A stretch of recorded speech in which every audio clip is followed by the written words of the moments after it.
Section 56 of Companies Act 2013, Transfer and Transmission of Securities. Section 56 of Companies Act 2013 lays down the legal framework governing the transfer and transmission of securities. While transfer is a voluntary and requiring execution of a transfer instrument called SH4, transmission occurs by operation of law, such as upon death or insolvency of a shareholder. So section 56 subsection 1 talks about the registration of the transfer.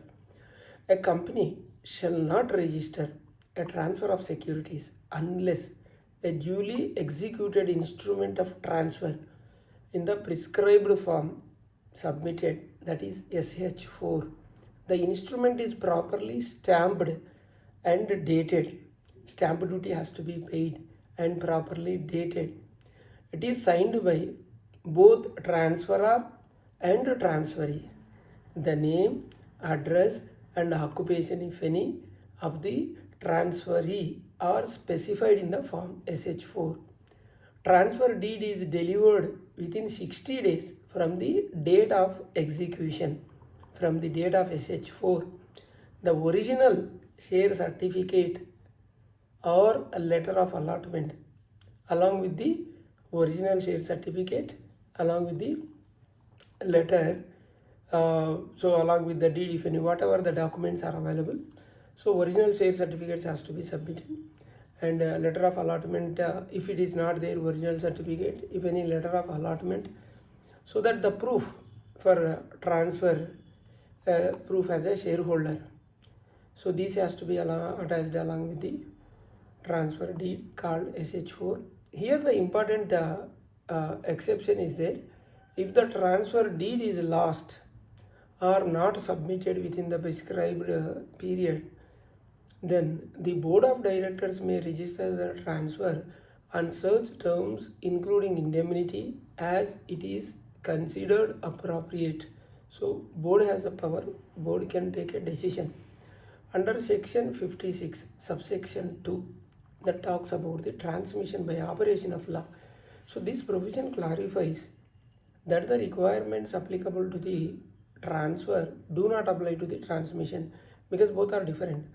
A company may register the transmission of securities upon receiving an intimation from the person who has become entitled to the securities by operation of law.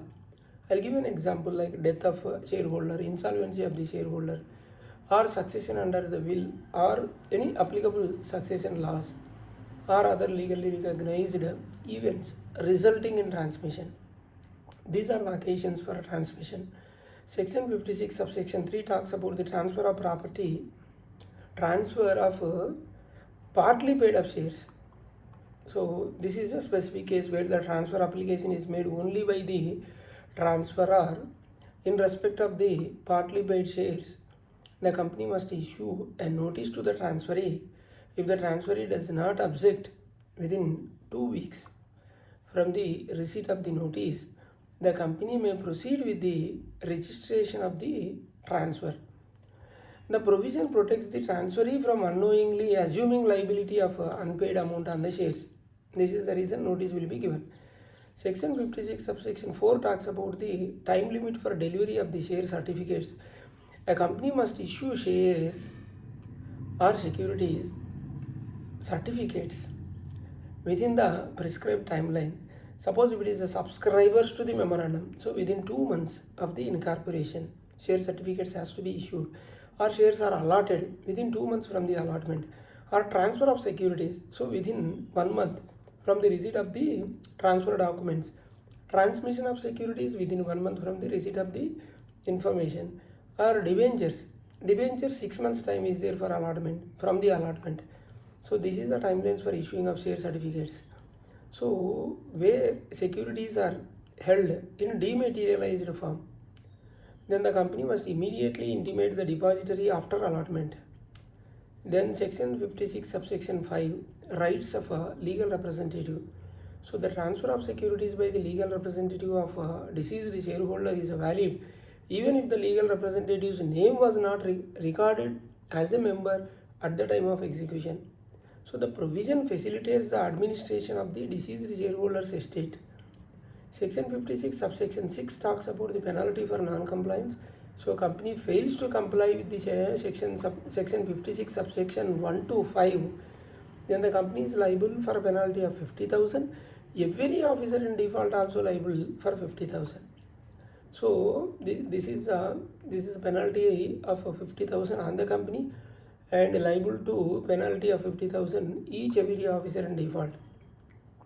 Actually, the Companies Amendment Act 2020 replaced the earlier system of fines with a fixed monetary penalty effective from 21st December 2020.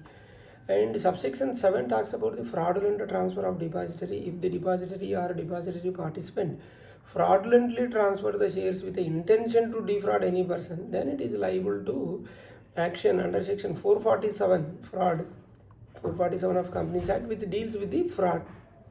So we have two channels, RR Corporates and other legal talks. Please do subscribe, hit the bell icon so that you will not miss my latest videos.